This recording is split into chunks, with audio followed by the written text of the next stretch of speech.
Ito pa lang ata ang townhouse na nakita ko na talagang ginandahan at pinulido pero ang presyo talagang affordable at kaya mo nang ma-afford.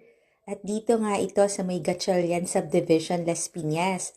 May lot area na 64 square meters. Ang floor area nasa 110 square meters. Open layout at nakita mo naman yung mga ceiling. Ang ganda ng treatment. Ito yung iyong dining area na kasya kahit 6-seater dining set. Meron ding ground floor bedroom. Meron din sariling bathroom.